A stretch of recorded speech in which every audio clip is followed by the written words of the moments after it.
మన రక్షకుడైన యేసుక్రీస్తు నామంలో వందనాలు శుభాలు తెలియపరుస్తూ మిమ్మల్ని ఈ యొక్క బైబిల్ స్టడీకి ఆహ్వానిస్తూ ఉన్నాను. వాస్తవంగా మరి అనుకున్న సమయం కంటే ఇంకా 10 నిమిషాలు ఆలస్యంగా బైబిల్ స్టడీని ప్రారంభిస్తూ ఉన్నాం. అయినప్పటికీ మిమ్మల్ని సమయానికి ఈ బైబిల్ స్టడీ ముగించడానికి ప్రయత్నం చేస్తాను. దేవుని కృపను బట్టి మనం గత 2 నెలలుగా అపోస్తుల కార్యాల గ్రంథాన్ని గురించి ధ్యానం చేస్తున్నాం. దయచేసి ఎవరు డిస్టర్బ్ చేయకుండా కొంచెం పిల్లల్ని జాగ్రత్త చూసుకోండి. ఎందుకంటే లైవ్లో అనేక మంది చూస్తూ ఉన్నారు. సుమారుగా ఒక్కొక్క మెసేజ్ని 300 నుండి 500 మందికి చూస్తున్నారు. కాబట్టి కొంచెం జాగ్రత్తగా బిడ్డలను చూసుకోండి. అపోస్తుల కార్యాల గ్రంథంలో మనం గత 2 వారాలుగా ధ్యానం చేసి 4వ అధ్యాయానికి మనం 2 వారాలు ధ్యానం చేసాం. 4వ అధ్యాయం నుండి 4వ అధ్యాయంలో మొత్తం 37 వచనాలు ఉంటే దానిలో 11 వచనాల వరకు ఒక భాగం, ఆ తర్వాత 20 వచనాల వరకు 21 వచనం వరకు ఒక భాగం మనం ధ్యానం చేసాం. ఈరోజు మనం 22వ వచనం నుంచి చదువుకుందాం. దయచేసి అపోస్తుల కార్యాల గ్రంథం 4వ అధ్యాయం 22వ వచనం నుండి చదువుకుందాం. స్వస్థపరచుట అను ఆ సూచక్రియ ఎవని విషయంలో చేయబడినో వాడు 40 ఏండ్ల కంటే ఎక్కువ వయసు గలవాడు.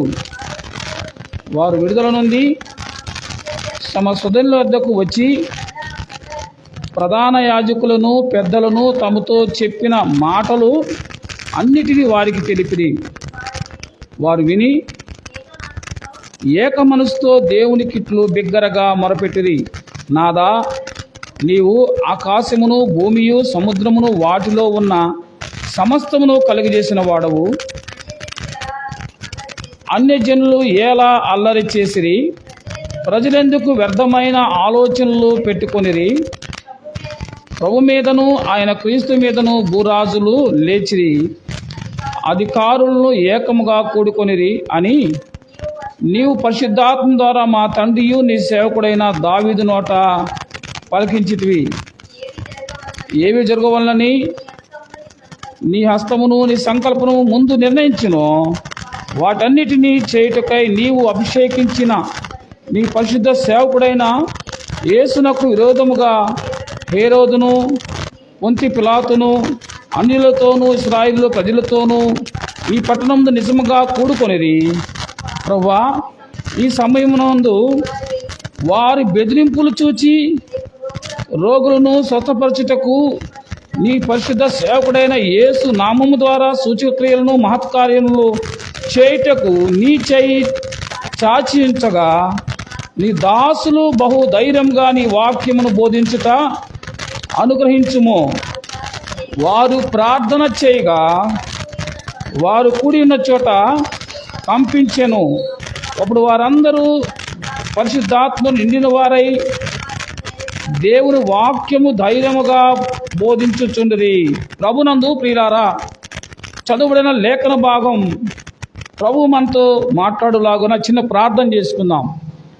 మమ్మల్ని మిక్కిలిగా ప్రేమించిన మా ప్రియ పరమ తండ్రి, ఈ అపారమైన కృపకు ఎనలేని వందనాలు నాయన.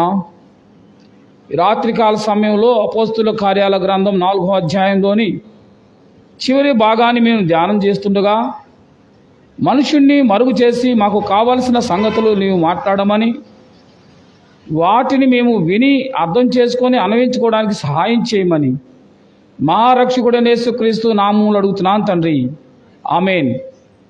ప్రభునందు ప్రియులారా, ఈ 4 అధ్యాయాలు సారాంశంలో మనం ఒకటి రిలేటెడ్గా మనం చూస్తూ ఉన్నాం. 3వ అధ్యాయంలో ఒక వ్యక్తికి మనకు పరిచయం అయ్యాడు.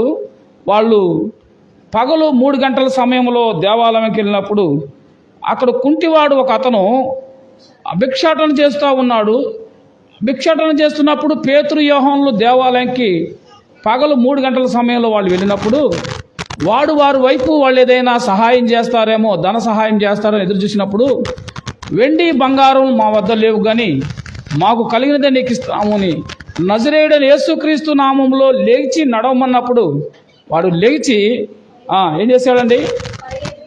లేచి నిలచి నడిచి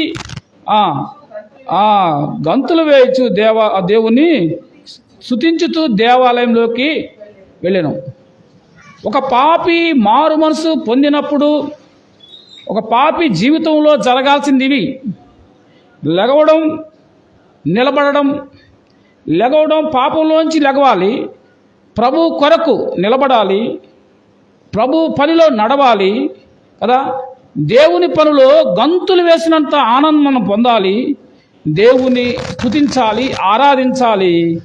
దేవాలయంలో అనగా దేవుని యొక్క ఆలయంగా మనం మనసుబడి జీవించాలి. ఇది ప్రతి విశ్వాసి జీవితంలో సంపూర్ణమైన విధానం.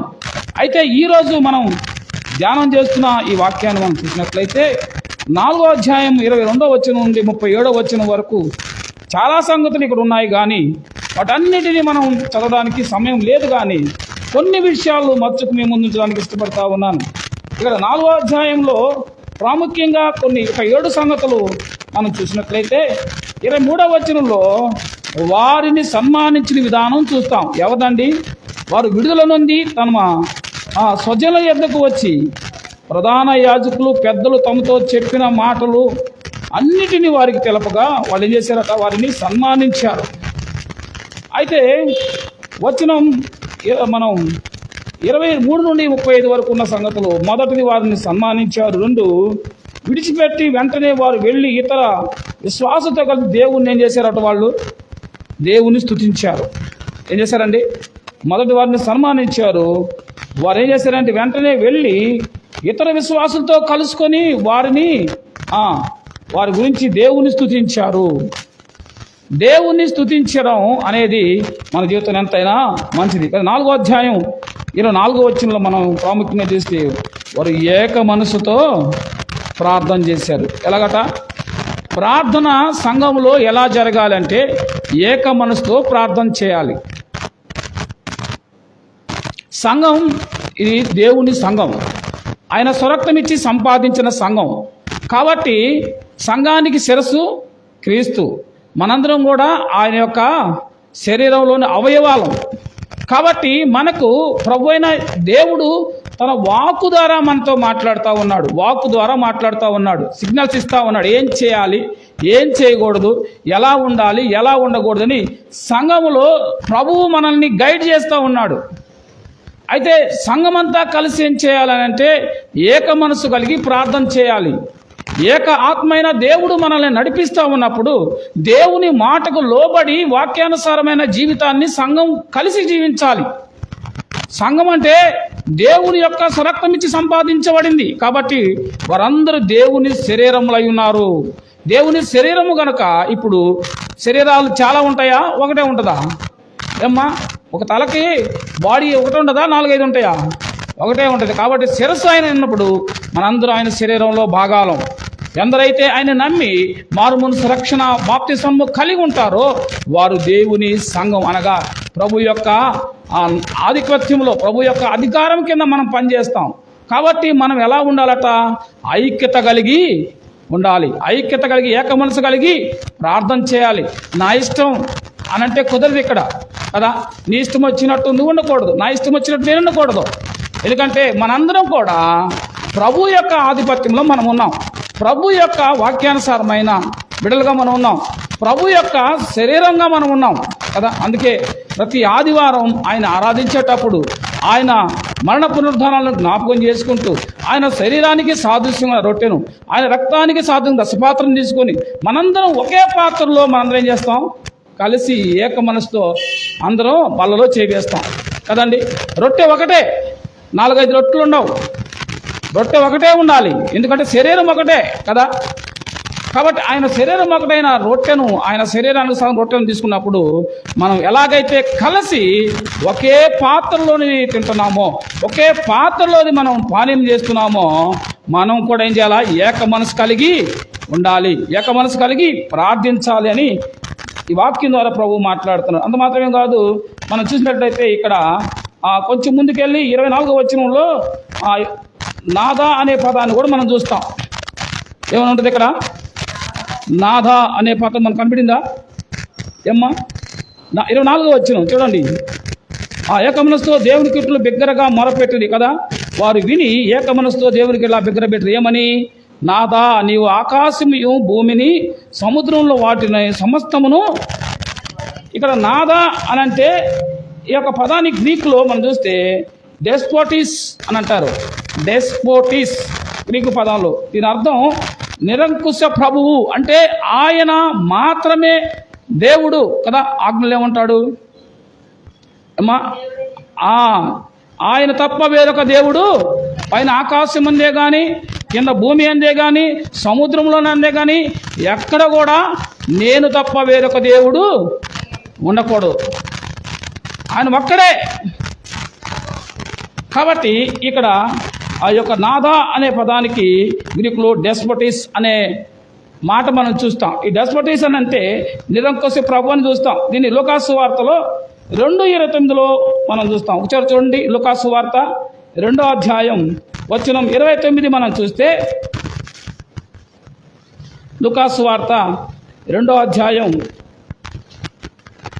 త్వరగా వచ్చిన 29. అమ్మ కనిపించిందా లేదు? ఇక్కడ ఏమన్నారు?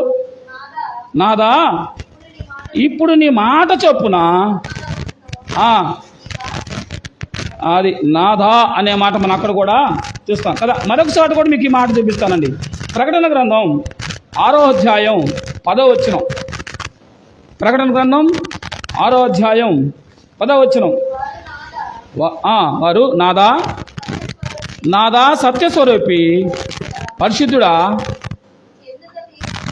ఎందాక నీవు మా నిమిత్తం తీర్పు తీర్చకున్నావని పరిశుద్ధులు ప్రభుతో మాట్లాడుతున్న మాట. ఇది పరలోకంలో ఉన్న సంగతులు ఇవి. నాదా సత్యస్వరూపి, ఎందాక నీవు మా నిమిత్తం తీర్పు తీర్చకున్నావు అనే మాట చూస్తాం. ఇప్పుడు కొత్త నిబంధనలు నాదా అనే మాట మీకు ఎన్నిసార్లు చూసి కనపడింది? 3 సార్లు కనపడింది. నాదా అనగా ఆయనే, ఆయన నుంచి వేరొకరు. ఇక్కడ మీరు ఒకసారి ఆగి ఈ మాటకు అర్థం తెలుసుకున్నాం. మన త్రిత్వ దేవుణ్ణి నమ్ముతా ఉన్నాం. ఎవరు నమ్ముతా ఉన్నాం? త్రిత్వ దేవుడు అనగా తండ్రి, కుమార, పరిశుద్ధాత్మ, త్రియేక నామం. ఆయన ఒక్కడే దేవుడు, ముగ్గురుగా వ్యక్తులుగా ఆయన తన పనిని జరిగించాడు కదా. ఒక్కడే దేవుడు, ముగ్గురు వ్యక్తులుగా ఆయన పనిని జరిగించాడు. కాబట్టి దీంట్లో ఎటువంటి ఆలోచన మనం పెట్టుకోకూడదు ఇక కదా. ఇక్కడేమో నాదా అనే మాట మన అపోస్తుల కార్యాల గ్రంథంలో మరి ప్రార్థనలో మనం చూస్తాము, దేవుణ్ణి పలికిన మాట. అక్కడ లూకాసు వార్తలో కూడా నాదా అనే మాట చూస్తాం. ఇక ఇవి రెండు కూడా ఎక్కడ జరిగినాయి? భూమి మీద జరిగినాయి. ప్రకటన గ్రంథంలో నాదా అనే మాట ఎక్కడ జరిగింది అంటే పరలోకంలో జరిగింది. నాదా సత్యస్వరూపి, ఎందాక నీవు మా నిమిత్తం తీర్పు తీర్చుకుని ఉంటావు. అంటే ఇక్కడ ఏం జరుగుతుందంటే పరిశుద్ధుల్ని హింసించిన వారు లోకంలో ఇంకా ఉన్నారు. జాగ్రత్తగా వినాలండి. ప్రకటన గ్రంథంలో చూసిన ఆ మాట 6:10లో అనేక మంది పరిశుద్ధులని అనగా హతసాక్షులయ్యారు. దేవుని వాక్యం చెప్పేవారు, సేవకులు, విశ్వాసులు, పరిశుద్ధులు ఆయా ప్రాంతాల్లో వాక్యం ప్రకటిస్తున్నప్పుడు వారు ఏం చేశారంటే చాలా మందిని చంపేశారు కదా. మన భారతదేశంలో కూడా ఒక అతన్ని తన బిడ్డలిద్దరిని కారులో పెట్టి తగలబెట్టారు. తెలుసా? గుర్తుందా? గ్రహం స్టెయిన్ అండి. లాస్ట్ మంత్లో ఆయన గురించి మనం ధ్యానం చేశాం. గ్రహం స్టెయిన్ గారు ఆయన ఇక్కడికి ఎలా వచ్చారు? తన కుటుంబంతో, తన భార్య బిడ్డలతో ఆయన దేవుని వాక్యాన్ని ప్రకటించుకున్నప్పుడు ఆ వ్యక్తి వాడిని రాత్రిపూట వాక్యం ముగించుకొని వస్తున్న సమయంలో కారులో ఉండగా కారులో పెట్రోల్ పోసి కారు మీద తగలబెట్టి వాళ్ళు సజీవ సమాధులైపోయారు, హతసాక్షులైపోయారు. అలాంటి వారు అనేక మంది నిద్రించిన వారు ప్రభుతో ఉన్నారు. వాళ్ళు ఏమంటా ఉన్నారంటే నాదా ఆ సత్యస్వరూపి పరిశుద్ధుడా, ఎందాక నీవు తీర్పు తీర్చకు మా రక్త నిమిత్తం భూనివాసులకు ఏం చేయాలట? ప్రతిదండన చేయి. చూసారా? అంటే అక్కడ ఏముంది? భూమిలో దేవుని వాక్యాన్ని అడ్డగించిన వారికి, దేవుని సేవకులు హింసించిన వారికి, దేవుని బిడ్డలను బాధ పెట్టే వారి గురికి ఏముందట? ప్రతిదండన ఉంది, జాగ్రత్త అని హెచ్చరిస్తా ఉన్నాడు. ఎవరు అడుగుతున్నారు? ఇంకా ఎంతకాలం వాళ్ళని వదిలిపెడతావు ప్రభువా అని అడుగుతుంది. ఇక్కడ ఉన్న వాళ్ళు కాదు, ఇక్కడ మరణించారు వాక్యం కొరకు, ప్రార్థన కొరకు, ఇక్కడ ప్రభు కొరకు మరణించారు, అసాక్షులయ్యారు. వాళ్ళు పరలోకంలో ప్రభుని అడుగుతున్నాడు, నాదా సత్యస్వరూపి, ఎందాక మా నిమిత్తం భూలోకంలో ఉన్న వారికి తీర్పు తెచ్చుకుని ఉంటావు అని అడుగుతుంటే ఆయన ఏమో మరలా మరలా మరలా మరలా అవకాశాలు ఇస్తున్నారు లోకంలో. దేవుని వాక్యాన్ని అడ్డగించేవారిని, దేవుని ప్రజలను, దేవుని యొక్క పరిశుద్ధులను హింసించే వారికి దేవుడు ఎందుకు అవకాశం ఇస్తాడంటే ఇకనైనా మార్చుకోవడానికి దేవుడు అవకాశం ఇస్తాడు. ఒక పాపి మారు మనసు పొందడం వల్ల పరలోకంలో గొప్ప విందు, సంతోషం. విందు అంటే సంతోషాన్ని గుర్తు. ఒక పాపి మారు మనసు పొందడం సంతోషం. పరలోకంలో ప్రభువు కానీ, పరిశుద్ధులకు కానీ, దేవదూతలకు కానీ సంతోషం. కానీ ఒక పాపి తన పాపంలో మరణించడం వల్ల ఎవరికి ప్రయోజనం లేదు. కనుకనే ప్రభు ఆయన దీర్ఘశాంతం కలిగి ఎదురు చూస్తున్న పరిస్థితులు మనం చూస్తాం. కాబట్టి నాదా అనే పదంలో ఎన్ని అర్థాలు దాగి ఉన్నాయి, అర్థమేనండి. నాదా అనే పదంలో ఇంత అర్థం దాగి ఉంది కదా. వచ్చిన అపోస్తుల కార్యాలు 4వ అధ్యాయం 25-26 వచ్చిన వాళ్ళు వారు లేఖనాలపై ఆధారపడ్డారు, కానీ వారి ప్రార్థనల గురించి కూడా వారు ప్రతిదానికి లేఖనాల మీద ఆధారపడ్డారు. కానీ అమ్మ జాగ్రత్తగా వినాలి, లేఖనాల మీద ప్రార్థన మీద ఆధారపడ్డారు. కానీ కళలు చెప్పే వాళ్ళ మీద, దర్శనాలు చెప్పే వారి మీద, స్వస్థలు చేసే వాళ్ళ మీద, అద్భుతాలు చేసే వారి మీద ఎన్నడూ కూడా వాళ్ళు ఆధారపడలా. ఆదిమ అపోస్తలులు కొన్ని ప్రత్యేక సందర్భాలను బట్టి వాళ్ళు దేవుని కార్యాలు అక్కడ నూతనంగా కొత్తగా యేసుక్రీస్తును నమ్మడం కొరకు ఆయన చేయించాడు తప్ప ఒక వ్యక్తి ద్వారా ఇప్పుడు గారడీలు జరగవు. ఒక వ్యక్తి చేస్తే దాన్ని గారడీ అంటారు కదా. దేవుని స్వస్థతలు లేవని నేను చెప్పటం లేదు. దేవుని స్వస్థత లేకపోతే మనం ఎందుకు ప్రభువుని ప్రార్థిస్తున్నాం కదా. అనారోగ్యంతో ఉన్నవారి కొరకు, ఆర్థిక సమస్యలతో ఉన్నవారి కొరకు, ఆయా రకాల సమస్యలు ఉన్న కొరకు మనం ఏం చేస్తున్నాం? ప్రార్థన చేస్తున్నాం. దేవుడు చేస్తాడు. ఎప్పుడు? సంఘం అంతా కలిసి ప్రార్థన చేసినప్పుడు ప్రభు వారి విశ్వాసాన్ని బట్టి, వారి ప్రార్థన యొక్క ఆ యొక్క బలాన్ని బట్టి ప్రభు సహాయం చేస్తాడు తప్ప స్వస్థతలు, అద్భుతాలు అనే దాన్ని పెట్టుకొని, అడ్డం పెట్టుకొని సంఘాలు ఈరోజు ప్రబలుతున్న దినాల్లో ఉన్న జాగ్రత్త. మోసపోకండి. దేవుడు వెక్కిరించబడడు. వారు వాక్యం మీదే ఆధారపడ్డాడు కదండి.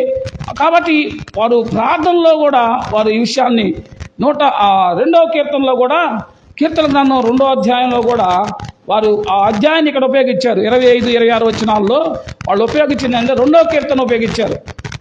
చూడండి 2వ కీర్తన ఏముంది? అన్యజనులు ఎలా అల్లరి లేపుతున్నారు, జనములు ఎలా వ్యర్థమైన దాన్ని తలంచుతున్నారు. మనం వారి కట్లు తెంపుదము రండి, వారి పాసలు మన యొద్ద నుండి పారవేయదము రండి అని భూరాజులు యెహోవాను ఆయన అభిషక్తుని విరోధముగా యేసు క్రీస్తుని గురించి ఇదే సంగతి ఇక్కడ మనం ఈ 4వ అధ్యాయంలో చూస్తాం. 25-26 వచనాల్లో భూరాజులు అంటే ఎవరు? ఆ దినాల్లో యేసుక్రీస్తు ప్రభువుని శిక్షించిన రాజులు ఎవరండి? పిలాతు కదా. హేరోదు, పిలాతు, వీళ్ళు భూరాజులు. ఆయన ఏం చేశారు?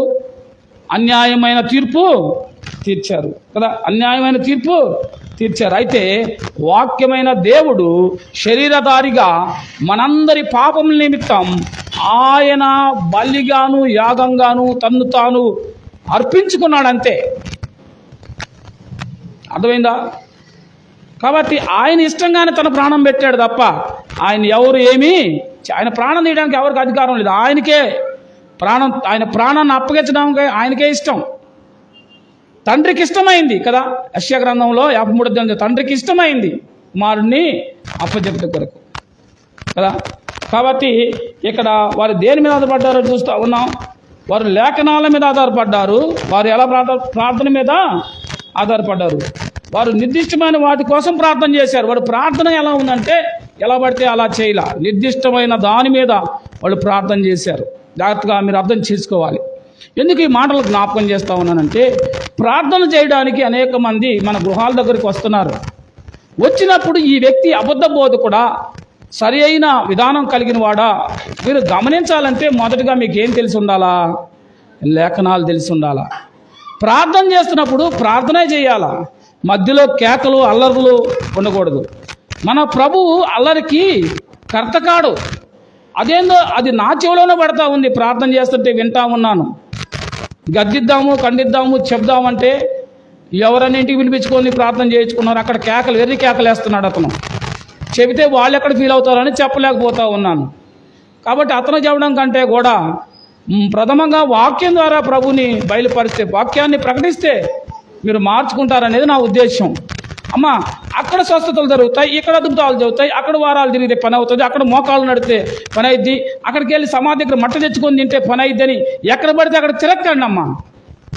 దానివల్ల ఏం ప్రయోజనం? మీ డబ్బు అంతా వేస్ట్.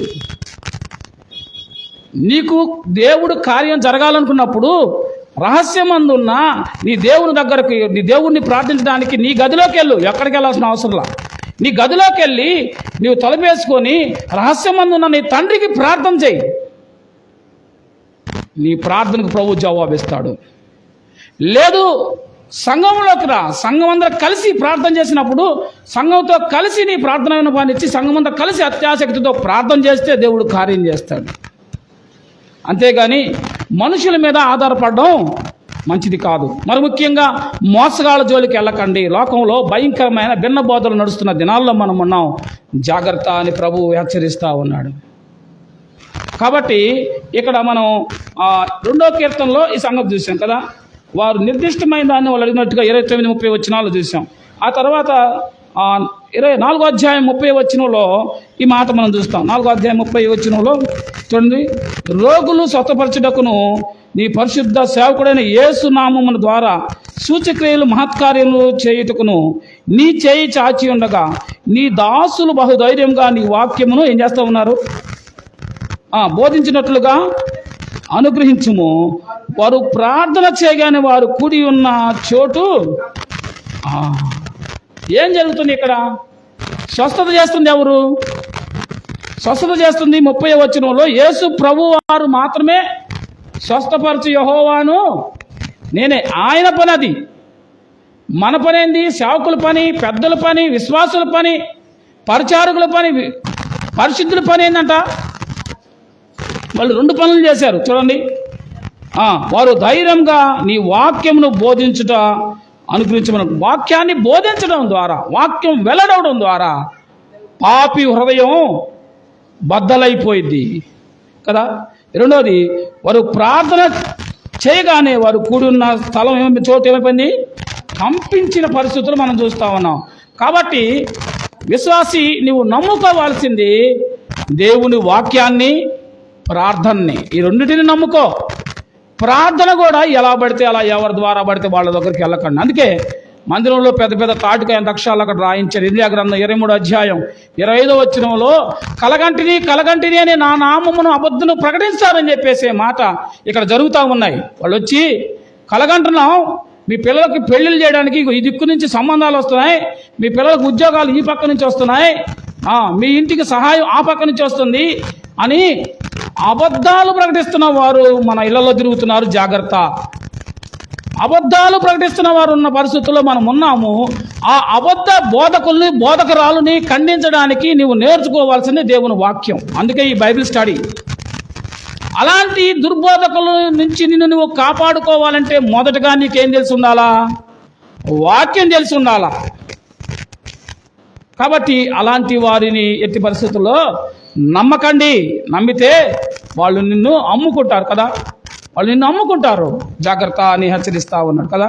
వచ్చిన 31లో వారు ప్రార్థన చేయగానే వారు కూడి ఉన్న చోటు ఏమైపోయింది?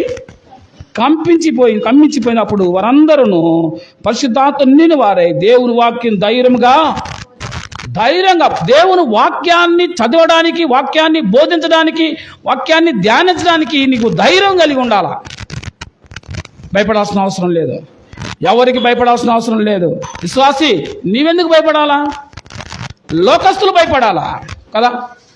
ప్రకటన 6:10లో మనం ఎందాక చూసాం. నాదా స్వప్నస్వరూపి, ఎందాక నీవు మా నిమిత్తం తీర్పు తీరకుండా ఉంటావు. నిన్ను హింసించేవారు, దేవుని వాక్యాన్ని అడ్డగించేవారు, సంఘాలను కూల్చేవారు, గ్రహం స్టైన్ లాంటి వ్యక్తిని సజీవ సమాధులు చేసిన వారందరికీ ఒక రోజు ఏముండిద్ది? తీర్పు ఉండిద్ది. కాబట్టి ప్రియ విశ్వాసులు భయపడాల్సిన అవసరంలా, నువ్వు తీర్పు తీర్చాల్సిన అవసరంలా, నువ్వు వాళ్ళ జోలికి వెళ్ళి వాళ్ళ మీద ఫైట్ చేయాల్సిన అవసరంలా కదా. ఆ పని దేవునిది. రోమపత్రికలో మనం చూస్తాం, నీవు ఎవరైతే నిన్ను హింసిస్తున్నారో వారి కొరకు ప్రార్థన చేసి వారికి సహాయం చేస్తే వాళ్ళ నెత్తిలో నిప్పులు పోసినాను అవుతావు.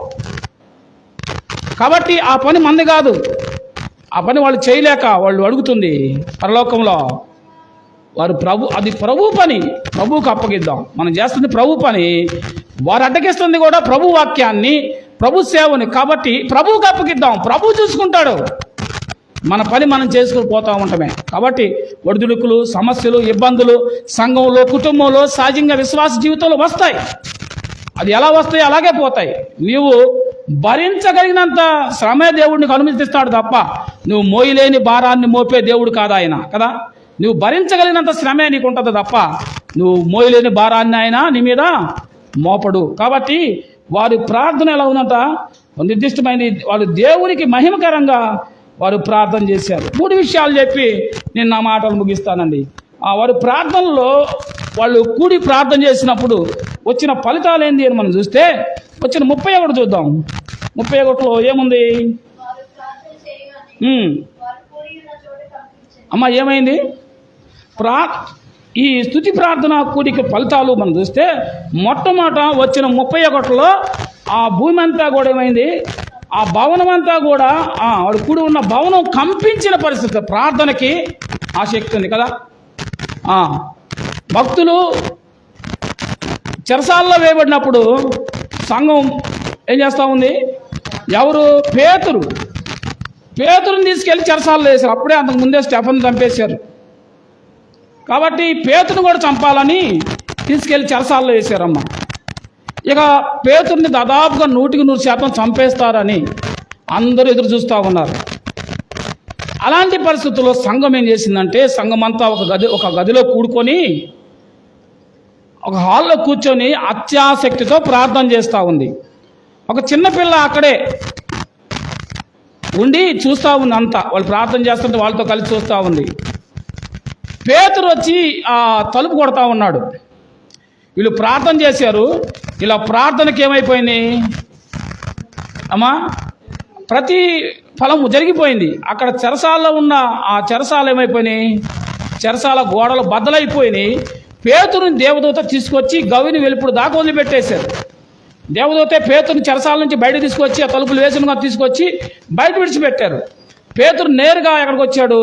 ఎక్కడ ప్రార్థన చేస్తున్నాడు అక్కడికి వచ్చి బయట ఉండి తలుపు కొడుతున్నాడు. లోనేమో పేతురు కోసం సంఘం ప్రార్థన చేస్తుంది, బయటేమో పేతురు తలుపు కొడుతున్నాడు. వీళ్ళు బాగా భక్తితో ప్రార్థన చేస్తున్నారు. వీళ్ళు చేసే ప్రార్థనకు జవాబు వచ్చేసింది. ఎంత ఆసక్తితో ప్రార్థన చేస్తున్నారో బహుశా జవాబు వచ్చేసింది. వాళ్ళు అడుగుతున్న పేతురు వచ్చేసి బయట నుంచున్నాడు. వీళ్ళు ఇంకా ప్రార్థన చేస్తున్నారు కదా. అప్పుడు ఈ చిన్నది వెళ్ళి ఆ స్వరం వింది. పేతురు స్వరం విని దగ్గరగా విని వెంటనే తలుపు తీయకుండా, బహుశా ఆ తలుపు అందదో ఏమో కానీ అందుకే తీసేదేమో, ఆ గడి అందదేమో, మన అదృశ్యలాగా ఉందేమో ఒకవేళ కదా, గడి అందదేమో. వచ్చేసి వాళ్ళకి చెబుతుంది, ఆంటీ అంకుల్ పేతురు వచ్చాడు అంటుంటే వీళ్ళు ఏమంటున్నారు? పిచ్చిది ఏమిందో, పేతురు ఆత్మ వచ్చి ఉంటారులే, కూర్చో అని అన్నారు. మళ్ళీ ప్రార్థన చేస్తున్నారు. మళ్ళీ పేతురు పిలుస్తున్నారు. చూడండి, పేతురు స్వరం చిన్నదానికి వినపడింది కానీ ఎవరికి వినపడలా. చూడండి, అందుకే చిన్న బిడ్డలను ఆటంకపరచొద్దు, నా ఎద్దుకు రాని ఇలాంటి వారిదే పరలోక రాజ్యం కదా. కాబట్టి చిన్న పిల్లల విషయంలో దేవుడు ఆయన ప్రత్యేకమైన స్టేట్మెంట్ ఇస్తూ ఉన్నాడు. అందుకే తల్లులు కూడా బిడ్డలను పెంచేటప్పుడు ఎలా పెంచాలంటే అదిగా గారాబం చేయకూడదు. అందుకని వాళ్ళని అదిగా ఎట్టబడితే అట్ట కర్ర తీసుకొని దండించకూడదు. చేతులతో అసలు కొట్టకూడదు పిల్లల్ని. చేతులతో కొడితే చనిపోతారు పిల్లలు. పిల్లల మీద ఎప్పుడు కూడా తల్లి తండ్రి కానీ చెయ్యి ఎత్తకూడదు. వాళ్ళని బెత్తం వాడాలి. సామెతలు సొలొమోను చెప్తా ఉన్నాడు, వాళ్ళని బెత్తం వాడితే వాళ్ళ వీపు మీద కాళ్ళ మీద బెత్తంతో కొడితే వాళ్ళకి భయం ఉండాలి దెబ్బంటే. అంతేగాని వాళ్ళని చేతులతో బాధేయకూడదు. అందుకని మరీ సోమరులుగా వదిలేయకూడదు, వాళ్ళు పాడవుతారు. కనుకనే వాళ్ళని దేవుని భయంతో వాళ్ళని పెంచాలి. ఇక్కడ మరలా వచ్చి పేతురు వచ్చాడని కేకలేసింది. వీళ్ళు వెళ్ళిపోయి చూసేలేకే పేతురు రానే ప్రార్థన జవాబు వచ్చిందా లేదా? కాబట్టి అత్యాసక్తితో సంఘం ప్రార్థించినప్పుడు దేవుడు ఆయా రీతిగా అనేక సార్లు ఆయన జవాబిచ్చాడు. నీవు నేను కలిసి ఈరోజు ప్రార్థన చేశాం, అనేక విషయాలు సహోదరులు ఇచ్చారు. కొన్ని ప్రార్థనలు జరిగిపోయినాయి, ఇంకా వాటి గురించి ప్రార్థన చేయకూడదని వాటిని రౌండ్ చేసి పెడతా ఉన్నాం. కొన్ని ప్రార్థనలకు దేవుడు జవాబిచ్చేశాడు. కాబట్టి మనందరం కూడా కలిసి ప్రార్థన చేసినప్పుడు దేవుడు తన కార్యాలు చేయిస్తూ ఉంటాడు కదా. కాబట్టి మొట్టమొదటి ఏంటంట, దేవుని శక్తి మూలంగా వారు కూడి ఉన్న భావన పంపించిన ఫలితం మనం చూస్తాం కదా, ప్రార్థన ఫలితం. రెండో ఫలితం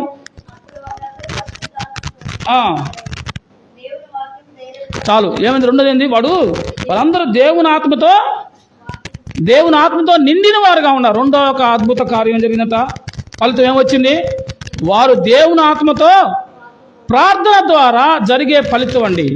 మొట్టమొదటి వారు కూర్చున్న భవనం కంపించిన పరిస్థితులు చూస్తాం. రెండోది వారు కూడి ఉన్న చోట్ల దేవుని ఆత్మతో నిండి ఉన్నారు. దేవుడు ఎక్కడ ఇద్దరు ముగ్గురు చేరి నా నామాన ప్రార్థిస్తారో వారి మధ్య నేనుంటాను అని వాగ్దానం చేసిన దేవుడు. ఈరోజు నీ పక్కనే ఆయన కూర్చొని ఉన్నాడు, నీ స్వరం వింటూ ఉన్నాడు, నీతో కలిసి ఆయన ప్రార్థన చేస్తున్నాడు. తండ్రికి నీ మాట వింటున్నాడు, నీకు జవాబు ఇవ్వాలనుకుంటున్నాడు. కనుక ఇక్కడ గుంపులుగా కూర్చోవలసిన అవసరం, 100 మంది కూర్చోవలసిన అవసరంలా. ఆయన కోరుకునేది చిన్న చిన్న సంఘాలనే, కొద్ది మందినే కదండి. పెద్దదానికి బైబిల్లో ఏం పేరు పెట్టారండి? గెరాసీన్లో ఏముండే అక్కడ 2000 దయ్యాలు పట్టినాయి అతనికి కదా. సమాధుల్లో వాడిని అతను ఏం చేసుకుంటున్నాడు? సంఖ్యలు దించుకొని తను గాయపరుచుకుంటున్నాడు. 2000 సేనా దయ్యాలు ఉన్నాయి. ఆ గెరాసేన్లు దేవుణ్ణి వస్తే స్వయాన వచ్చి ఆ వ్యక్తిని బాగు చేస్తుంటే వాళ్ళు దేవుణ్ణి అంగీకరించాల. ఏమన్నాడంటే, ఆ దయ్యాలేదయ్యా, ఆ పెద్ద గుంపు అయిన పందుల గుంపులకు మమ్మల్ని, బైబిల్లో పెద్దది ఏముంది? పందుల గుంపు. చిన్నది ఏముంది కదా? చిన్న మంద దగ్గర ఆయన ఉంటానన్నాడు. కాబట్టి మనం కొద్ది మందిని భయపడాల్సిన అవసరం లేదు. మనం ప్రార్థనకి వెళ్ళేది ప్రజల కోసమా, దేవుని కొరక? కనుక మనం ఎప్పుడు కోరుకోకూడదు. 100 మంది 1000 మంది ఉన్న సంఘానికి వెళ్తే ఏమైందంటే, అక్కడ పాపం అక్కడున్న సేవకు ఎంతమంది తెలిసిద్ది? తెలియదు కదా. నేను గురించి ఎవరు పట్టించుకుంటారు? ఎవరు ప్రార్థన చేస్తారు? అసలు వాక్యం విన్నావా లేదా, నీకు అర్థమైందా లేదా, ఎవరు చెప్తారు కదా. సంఘం అంటే ఒకే రొట్టె విరిచేదే సంఘం. 10 రొట్టెలు తీసుకుని పంచుకునేది కాదు సంఘం. ఒకే రొట్టెలోది, ఒకే పాత్రలోది మనం పానం చేయాలి సంఘం అంటే. అంతేగాని 100 వేలు మంది కలిసే సంఘం కాదు అది కదా. కాబట్టి ప్రభు కూడా ఉన్నాడంటే, ఆ పెద్ద మంద, ఏం మంద అది? పందుల మంద. దానిలోకి ఏం వెళ్ళింది? అపవాది. మంద పెరిగితే మజ్జిగ పలసనవుతాయి అంటారా లేదా? అట్లాగే మంద కూడా పెరిగారనుకో, మనం కూడా సంఘం 1000 మంది అయ్యారనుకో, మనకు కూడా మజ్జిగ పలసన అవుతుంది కదా. ప్రభు స్వరం రావడం కూడా కష్టమైపోయింది, పట్టించుకోవడం కష్టమైంది, ప్రార్థన తక్కువైపోయింది, చివరికి ఆచారాలు వచ్చి కూర్చుంటాయి, చివరికి సంఘం అయిపోయింది. మన మంద కూడా పందుల మందగా మార్చబడింది. కాబట్టి పెద్ద మంద మనకు వద్దు. ఎందుకు? ఏం కావాలి మనకి? చిన్న మంద చాలు కదా. దావీదు చిన్న మందను కాశాడు, ప్రభు కూడా చిన్న మంద, నువ్వు భయపడద్దు. సంఘం అనంటే ఆ కాపరి ప్రతి వ్యక్తిని ఏం చేయాలా? తన పేరు పెట్టి పిలవాలా, తమ పరిస్థితులు ఒకసారి తెలుసుకున్నప్పుడు వారి గురించి ప్రార్థన చేయాలా. అవండి, వారికి అవసరమైతే ఇంటికి వెళ్ళి గృహదర్శనాలకు వెళ్ళి వాళ్ళ పరిస్థితుల గురించి ప్రార్థన చేయగలిగి ఉండాలి కదా. ఈరోజు చాలామంది ఆదివారాలు సంఘాలకు వెళ్తూ ఉంటారు. ఎంతకాలం అయింది నువ్వు వెళ్ళే సంఘంలో నీ పాస్టర్ నీ ఇంటికి వచ్చి, నీ పాస్టర్ మన కనీస సేవకురాలన్న ఇంటికి వచ్చిందా? నీ కోసం ప్రార్థన చేసిందా? నీ ఇంట్లో బాగోగులు తెలుసా? నీ పిల్లల పేరు, నీ భర్త పేరు తెలుసా? వాళ్ళకి ఏమి తెలియదు, కానీ వెళ్తాం. ఫ్యాషన్ కదా. అక్కడికి చాలామంది వస్తారు, లక్షల మంది ఉన్నారు, అట్లా ఉన్నారు. నేను వాళ్ళ జోలికి వెళ్ళలేదు. కానీ వాక్యం, నేను చిన్నవాడును, నాకు అంత జ్ఞానం లేదు, వాళ్ళకి తెలిసినంత నాకు తెలియదు. నాకు తెలిసిన కొద్ది పరిధిలో దేవుడిచ్చిన జ్ఞానాన్ని బట్టి మాట్లాడుతూ ఉన్నానమ్మా. సేవకుడు ఎప్పుడు కూడా కాపరి ఎలా ఉండాలా? కాపరి గొర్రెలను కాచుకొని ఉండాలి కదా. కాపరి ఏం చేయాలా? గొర్రెలను కాచుకొని ఉండాలి కదా. కాచుకోపోతే ఏమైపోతాయి? చెదిరిపోయే ప్రమాదం ఉంది కదా. పుల్లొచ్చి మందలో ఉన్న గొర్రెను పక్కగా తీసుకెళ్ళి చీల్చివేసే ప్రమాదం ఉంది. కనుక కాపరి ఎప్పుడు కూడా తన సంఘాన్ని కాచుకుంటూ ఉండాలి, కాపాడుతూ ఉండాలి, ప్రార్థన చేస్తూ ఉండాలి, వారి కొరకు కన్నీళ్ళు పెడతా ఉండాలి. వారి కుటుంబ క్షేమం కొరకు కాపరి ఏం చేయాలా? ఒక సేవకుడు అంటే అదే కదమ్మా, సేవకుడు అంటే అదే. కాబట్టి ఏం చేయాలి అంటే అక్కడ వారు చిన్న గుంపుగా కూడి ప్రార్థన చేస్తున్నప్పుడు దేవుడు జవాబు ఇచ్చాడు కదా. కాబట్టి వారు ఆత్మతో నిండుకొని ప్రార్థన చేసినప్పుడు దేవుడు తన కార్యాన్ని చేశాడు. వచ్చిన 31 అయిపోయిన తర్వాత ఆఖరిగా మనం చూస్తే 32 నుండి 35 వచ్చిన వరకు మొత్తం అంశము దేవుని కృప ద్వారా సహోదరత్వం వాళ్ళు పెంచుకున్నారు. సంఘంలో ఏముండాలా? సహోదరత్వం ఉండాలా. సహోదరత్వం ఉండాలా. ఊరికే వచ్చామంటే వచ్చాం, వెళ్ళామంటే వెళ్ళాం, నా సంగతి నేను చూసుకున్నానంటే కాదు. ఏం చేయాలా? ఒకరి గురించి ఒకరు ప్రార్థన చేయాలి, ఒకరికొకరు వందనాలు చెప్పుకోవాలి. అమ్మ మీరు వచ్చారు కదా, మీ పక్కన ఉన్న వాళ్ళకి వందనాలు చెప్పారా? అసలు నాకే చెప్పట్లా, వాళ్ళకేం చెప్తారు మీరు? వందనాలు చెప్పుకోవడం అంటే క్షేమక్షమారాన్ని తెలుసుకోవడం, ఒకరినొకరు గౌరవించుకోవడం, ఒకరొకరు పలకరించుకోవడం కదా. లోకం ఏం చేస్తారు? అమ్మ బాగున్నారా, మీ పిల్లలు బాగున్నారా, చేస్తున్న పని బాగుందా, పలకరించు. విశ్వాసి నీ యొక్క ప్రత్యేకత ఏంటి? నువ్వు వందనాలు చెప్పలేదంటే నువ్వు విశ్వాసి కాదు అన్నట్లు లెక్క. గుర్తుపెట్టుకోండి ఇక్కడ నుంచి. ఎవరైతే సంఘంలో ఒకరికొకరు వందనాలు చెప్పుకోరో, అందుకని కనపడ్డా పొదుగులు చెప్పాల్సిన అవసరం లేదు. రోజులో ఒకసారి కదా గుడ్ మార్నింగ్ చెప్తాం, ఒకసారి చెప్తాం, పొదుగులు చెప్తాం కదా. కాబట్టి ఏం చేయాలా? కృప ద్వారా సహోదరత్వాన్ని వాళ్ళు ఏం చేయాలా? కనపరిచేటట్టు సహోదరత్వాన్ని చూపించాలి. ఇబ్బంది ఉన్నప్పుడు సహాయం చేసుకోవాలి, ప్రేమ చూపించాలి, ఒకరి గురించి ఒకరు ప్రార్థన చేయాలి. సంఘంలో ఒకరి గురించి ఒకరు భారం కలిగి ఉండాలి. ఏముండాలా? నా సంగతి నాకు సరిపోయింది అనుకుంటే కుదరదు ఇక్కడ కదా. అదే ఒక తల్లి నువ్వు అనుకో, నీ బిడ్డలు ఉన్నారు, 4 బిడ్డలు కదా. ఏం చేస్తావు? బిడ్డల విషయంలో అందరినీ సమానంగా చూస్తావు. ఒకళ్ళు మంచిగా ఉంటారు, చెప్పగలు వింటారు, ఒకళ్ళు వినరు, ఒకళ్ళు అసలు చెడిపోయిన వాళ్ళుగా ఉంటారు, ఒకళ్ళు పడిపోయిన వాళ్ళుగా ఉంటారు. తల్లి తండ్రి ఏం చేస్తారు? అందరినీ సమానంగా చూస్తారు. కాబట్టి ఇక్కడ ఏముండాలంటున్నాడు? సహోదరత్వం పెంపొందేవాడిగా ఉండాలి. అయితే ఇక్కడ మీకు మరొక వ్యక్తి గురించి చెప్పి నేను ముగించాలనుకున్నాను, కానీ సమయం లేదు. అయినా కానీ నేను క్లుప్తంగా చెప్తాను. వచ్చిన 36లో చూద్దాం, త్వరగా ముగిస్తాను, 5 నిమిషాలు, ఇప్పుడే లేట్ అయింది. వచ్చిన 36, కుప్రాలో పుట్టిన లేవిడగు యేసోబును ఒక అపోస్తుల హెచ్చరిక పుత్రుడు అని అర్థమిచ్చు బర్నబాను పేరు పెట్టబడింది.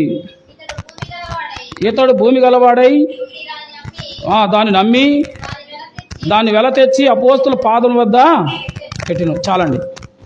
బర్నబా అనే ఒక అతను ఉన్నాడట. ఇతనికి ఏం పేరు?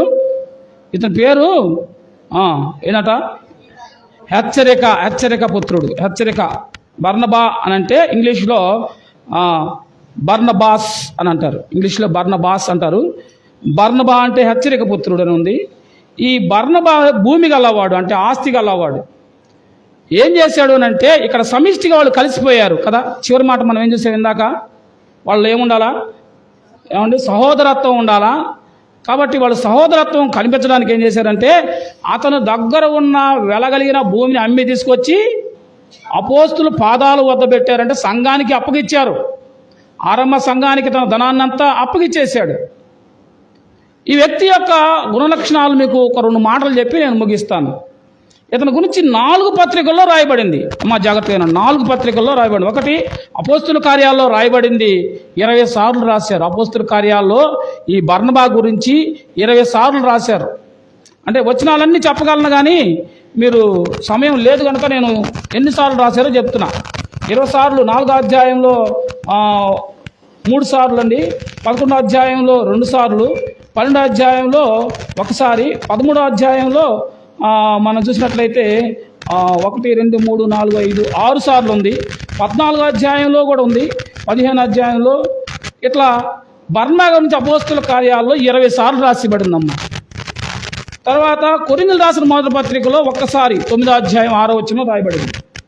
అలాగే గలతీలో కూడా చూస్తే 2వ అధ్యాయంలో 1వ వచనంలో, 9వ వచనంలో, 13వ వచనంలో 3 సార్లు రాయబడింది.